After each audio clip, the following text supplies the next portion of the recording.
Never Stop Learning, week 258. We're going to take a quick look at the Smudge tool in Adobe Photoshop CC 2015. Alright, so to activate the Smudge tool, just go into the Tools panel on the left, and you're going to find the Blur tool. Just click and hold, and in the same stack, that's where you're going to find the Smudge tool. Alright, so now that you got the tool activated, you're ready to go. Now the way it works is just click and drag, and you're starting to smudge some of these pixels that are in your document. Alright, now it looks kind of like the blur tool, but we're also adding some motion here. So let me show you what the difference is. Let's zoom in over here. Alright, I'm going to click and drag. Now we are getting some blurring going on over here, which is going to blend in with our image really well. But what we're actually doing is smudging these pixels over here. So we're kind of like stretching them out, kind of like putty. What this is doing is it's simulating us taking a photograph and then not allowing it to dry and then just running our finger across it that way. Alright, so let me get rid of these changes I just made. And now let's go over the basic options for this tool. Over in the top left, I'm going to right click on this icon, and that's going to allow me to reset this tool and bring back the settings to how it is by default. Alright, so if I give this same icon a regular click, this is where we have our presets for this tool. Now currently I don't have any loaded, but if I make some changes over here to these settings, I could come back over here and then click on this icon. That's going to save off a tool preset for me with all these settings already loaded, and that way I'll be able to use that same tool in a future project. Alright, so I'm going to get rid of this guy. Now we have the preset picker.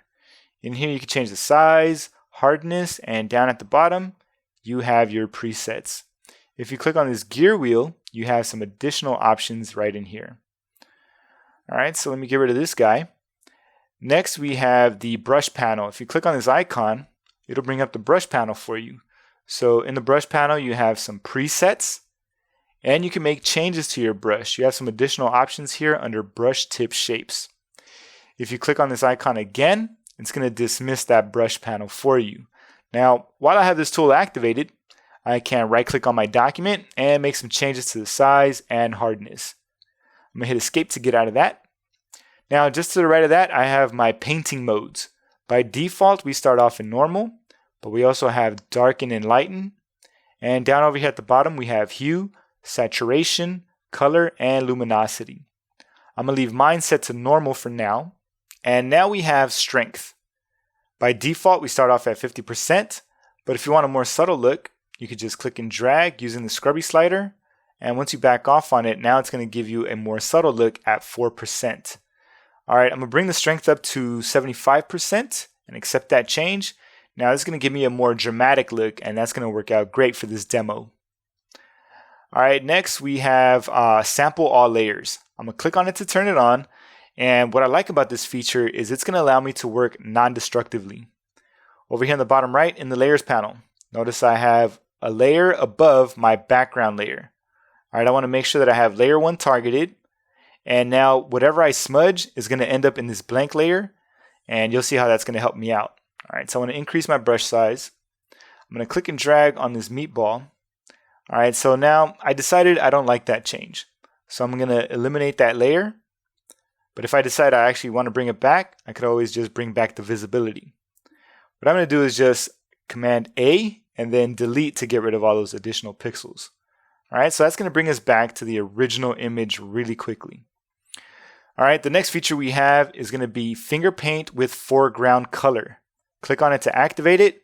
Now the foreground color it's talking about is, if you look over on the bottom left, I have that green color set to my foreground.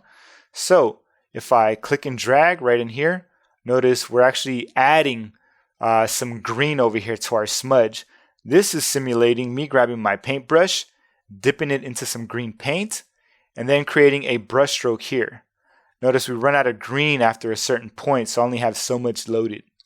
Alright, so you can use this tool more artistically to create your own finger paintings. You could actually even grab an image like this and transform it into like an oil painting. Alright, I'm going to turn this feature off and switch over to this other document here. This one I'm going to show you the last feature we have, which is always use pressure for size. Alright, so I'm going to increase my brush size. Right now I'm actually setting like the maximum for this. Alright, now I'm just going to click and drag using light pressure. And I have these really small brush strokes right here in my screen. Now, if I come back over here and add some pressure, notice we have thicker brush strokes for that. All right, so if I use light brush strokes, then I end up with these light strokes here. And then again, if I use heavy pressure, then I'm starting to thicken things up here a bit. All right, so don't forget too, you also have the different blend modes to play around with. If you go with lighten, you can start really getting some really cool effects right in here. All right, so there you have it, folks. That's the Smudge tool in Adobe Photoshop CC 2015.